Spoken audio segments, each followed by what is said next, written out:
Okay, hello there. Thank you for still being here in one of the last sessions. I know it's hard on the day 3 in the afternoon to keep up concentration. I'll try not to make you sleep, I promise. And I'll really try to make it quick and interesting. I'm Mareike. I work for one of the German Moodle partners for lern.link. I'm the tech lead there. But I worked as a consultant for Moodle for a rather long time before, and I want to talk to you today about how we can use Moodle to empower learners and to get a really good training and learning experience. And I brought you a real-life project that we did, and that was really a lot of fun doing with the customer that at that time I was able to accompany.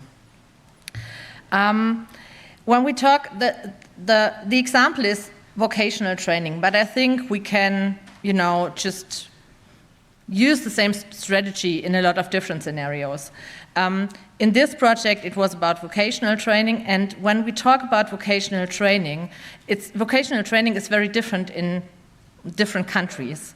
So I'd say a few words about what vocational training looks like in Germany, where I am located.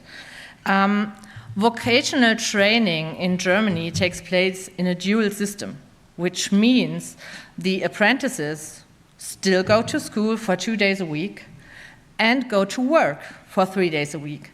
When I try to find a place for doing an apprenticeship, I have to apply for a job, just as a normal worker would do. So I apply for an apprenticeship, I am employed at a specific workplace, and additionally to my work time, I go to school 2 days a week. So I have this theoretical education and a very practical approach at the same time, which has a lot of advantages, but also brings some challenges. Our apprentices usually are pretty young, older teenagers, young adults, fresh from school, so school education, that's well known. They are digital natives nowadays, so they know how to work with different devices and different software products. They like to play, they are active on social media, so that's probably what is true for apprentices all over the world. What they are new to is this workplace setup. And in Germany, they have to go through this workplace setup from day one. This brings us to the challenge that they have to participate in practical tasks, which is a learning advantage, because if you work hands-on, you learn a lot. We all know that. But participating in practical tasks in a real workplace setup, it's not a simulation, they are at a real workplace, means you have to have a theoretical basis. And especially in year 1 of your vocational training, and at the beginning, this is not so easy. And as an employer that wants to provide a good training setup and wants the apprentices being able to participate very quickly, I'll try my best to assist them to gain this theoretical basis that they need as fast as possible. The project I want to talk about was one that I had really particularly fun accompanying. The academy manager and I really hit it off. Why was that? Maybe a few words about the company. We're talking about an organization, and I had to practice this word, of ophthalmologists. So for all the other non-native speakers, we're talking about eye doctors. So a medical organization, they have practices and clinics across northern Germany in 10 different locations, about 250 employees, and the number of apprentices varies a little depending on the year. It's between 30 and 40, usually in different stages of vocational training. And what they have, this specific company or organization really wants to provide good training, not only for the apprentices, also for other employees, and that will be a future topic in this project as well. At the moment, we're still at this apprentice stage. They created their own academy in 2016, and they introduced Moodle last year. I was the consultant at that time, and we had the kickoff mid-July. And what I ask every customer in the kickoff is, what's your plan, what's your timeline, yeah? When do you want to go live? And she said, I want to be live with the beginning of the next training year. And I asked, what is this? And she said, yeah, it's the 1st of August. So basically the idea was, we do this in 2 weeks. You're probably not surprised that we were fast, but not that fast. We still went live already in August with the first version of this platform. And how was this possible? It was possible because we chose a Moodle-only strategy, which means no external software, no authoring tools, nothing else, just Moodle. And we started with a pretty basic installation. Yeah? When I heard 1st of August, I called the tech team, and I was not part of the team at that moment yet. And I said, what do I have to do to get a platform today? The answer is cake that I already provided, that works with almost every tech team around the world, I think. And so we started with a test platform that we then let go live in August. A basic Moodle installation, a few platforms that we at Learning just put on all of our platforms. And the academy manager started to create courses because she didn't have content yet. And we did a basic design just to make sure it's structured and has a good user guidance. That was all we did at the beginning. And then it got quiet. And I did not hear from this customer for several weeks. Although I knew out of the kickoff that her ambitions were pretty high. Yeah?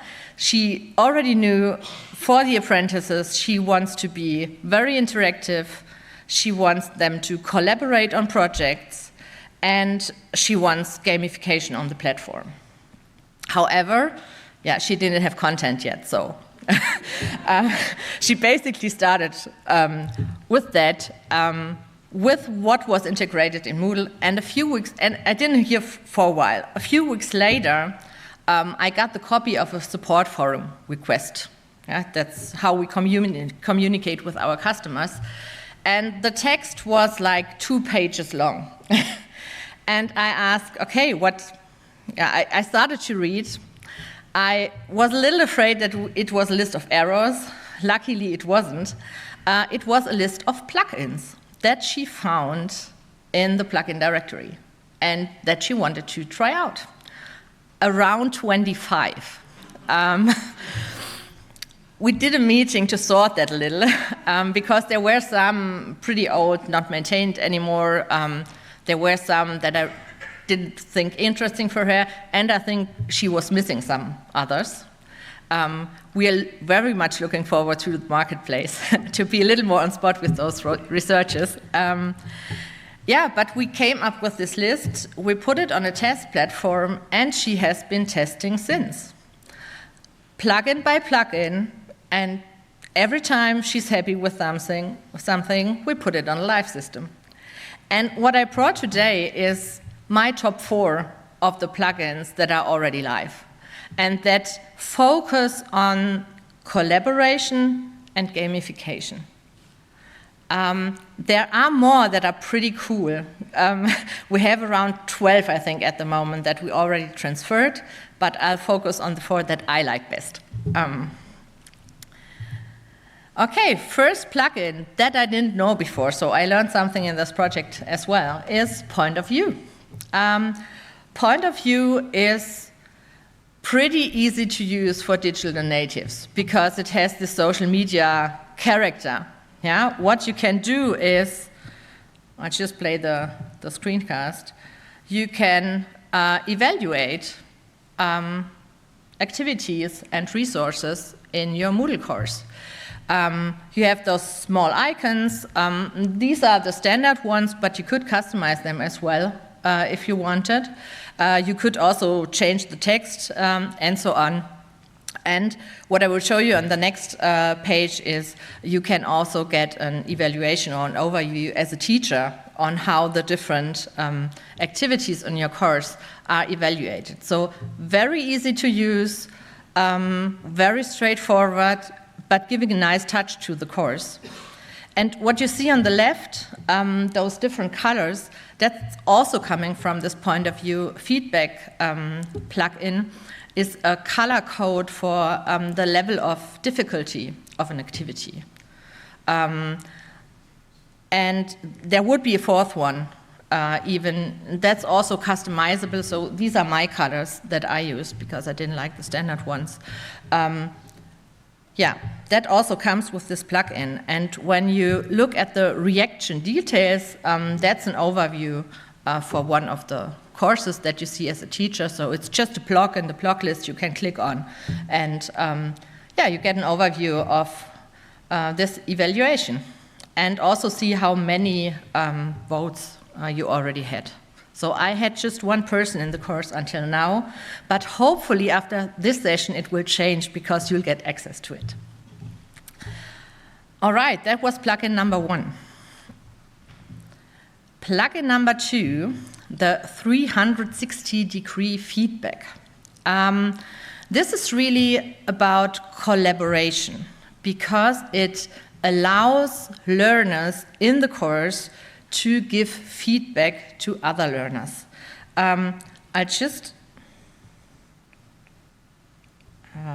This is the view of the configuration of the feedback, so that's what the teacher does. You see, you can create questions, rated ones, or one with free text with a comment, but you could also pick questions from the question bank that are already there. And the view of the student is like that. So they open the activity, they see the other users, and they can give feedback or provide feedback individually to every one of them. The top 2 are rated questions, and the lower 2 are comments. And I can do that for every user. I can save my answer without submitting. We'll see that in a minute as well. And I can submit it at the end, and then it's really fixed. Yeah? You cannot change it after you really submitted that. You can configure the plugin it can be anonymous. It could be unanonymous as well. And you can define if you want to include the course creator in the feedback or not. So it's also a way of providing feedback to the teacher in an anonymous way, which is usually not that easy to realize in Moodle. Yeah, that screencast is a little long. But I almost have it. So that's the final submit, and then you really cannot change the answers anymore. And what you can do later also as a student, because it's not only giving feedback, it's also receiving feedback, is you have a feedback report that you can have a look at. And I'll just scroll through this one quickly, where you just see the answers that the other students gave, and I configured it for being anonymous, so I don't see the names of the other people who provided the feedback. That was plugin number 2. Maybe before I switch to student quiz, why I particularly like the 360-degree feedback is because giving good feedback is really not easy. And it's it's something that is really great if apprentices at a very young age already learn how to give constructive feedback at the workplace, because I at least think that's a skill that you should have in the perfect case until your life ends, just providing good feedback. Plugin number 3 that I want to show you is Student Quiz. And that was also a discovery for me. I didn't know that before. And this is basically a quiz plugin that allows students to provide or to define, to create questions. I just switch on the little video so that you can see what happens. You see, you open Student Quiz, you just click on Create New Question, and then all of you who already at least once created a question in a quiz in Moodle know what you will see. I took one example here, but you have all the different types of questions that you usually have in a quiz. You have all the different possibilities to configure those questions, which also means that this is maybe not for week 1. Yeah?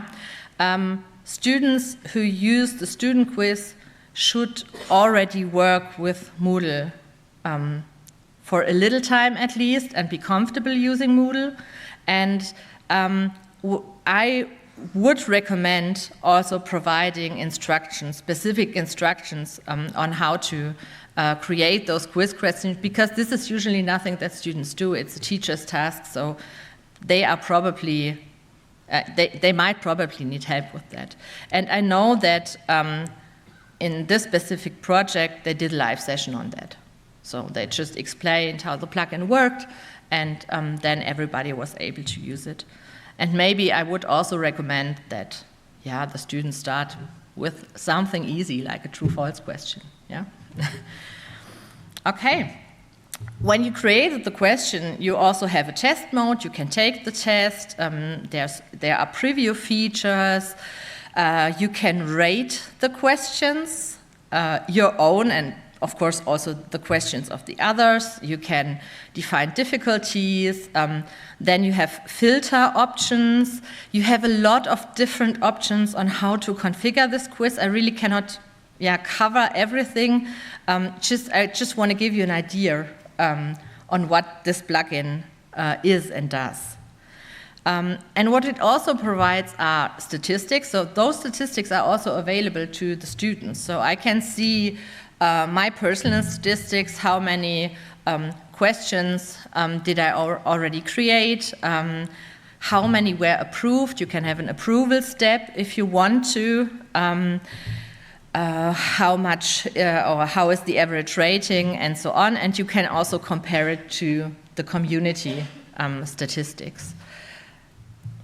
You can have a student ranking, also anonymous or just public. I was the only one creating questions, so obviously at the moment I'm number 1.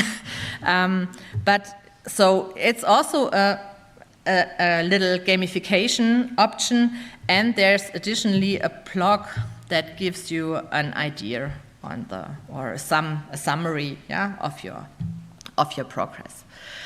What I also like about the student quiz is that you have the possibility to add a number of points or to configure a number of points that students have to achieve to get this to get activity completion for the student quiz.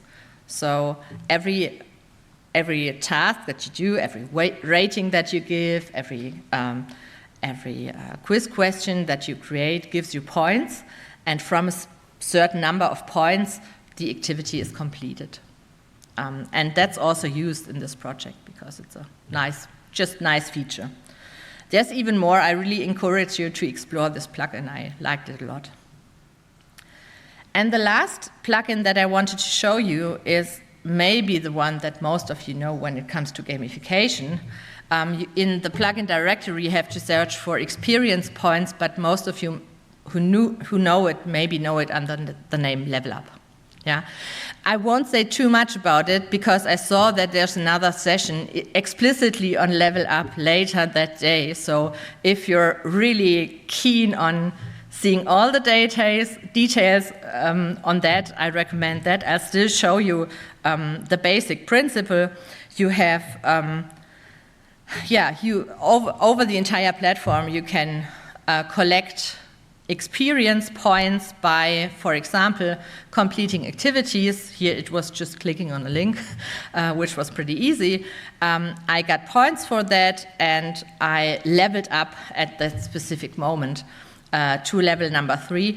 And you see your level, and also there's also a leadership, a ranking and everything in a specific blog. So this just as a very basic explanation of what Level Up is, but it's maybe one of the most vast and complex gamification plugins that exist for Moodle. And I strongly encourage you to check that out as well. Let's get back to our project. How did it go until today? Yeah? We don't know what it will do for the final exams because the first year is over. Yeah? But what we can say is the acceptance for Moodle among the apprentices is really high. It's obviously easy to use, and this approach of really going step by step and adding one feature at a time worked for the students as well. And what we also could see is the apprentices typically could perform practical tasks earlier because they learned what they theoretically had to know for that on Moodle before it was a topic in school. And that gave them an advantage. Additionally, the grades were higher than before. So it had a measurable impact on the learning performance, on the learning results of those apprentices in school as well. And why is that? I think it is because what the academy manager wanted to achieve, what was her goal, was to make learning easy and accessible. She wanted to make it efficient, and she wanted to make it fun. And this approach of using Moodle as basic and just adding what worked well for her students was a really good choice. And if I want you, to take away something from here, is that I, in general, think that this is a very good project approach. Start simple, start straightforward, and then move on from there. Don't think too complicated. Too complicated makes a complicated platform, and it makes onboarding difficult. And it has an impact on acceptance. And I really had fun exploring those plugins with the customer together, one by one, because we really had the time to check that out, to learn before we put it on a live system. Is that everything? No, of course not, because they are curious, they like to experiment. I personally do the same thing. And we already know the next things that we want to explore are more IHFP elements, the Kanban board for collaboration in projects, and the learning map. And if anybody of you knows a tool with which we can play quizzes against each other, please come talk to me later. All right, that's it. If you want to check it out, there's a demo course where I put the 4 plugins in. You can test it from a student's perspective. You have to create an account on the platform. And please don't go searching for errors. It's work in progress. Not the course, but the platform. So, yeah. And that's it. If you have any questions, I'm open to that. And if you want to stay in contact, come talk to me, find me on LinkedIn, or wherever I'm around here.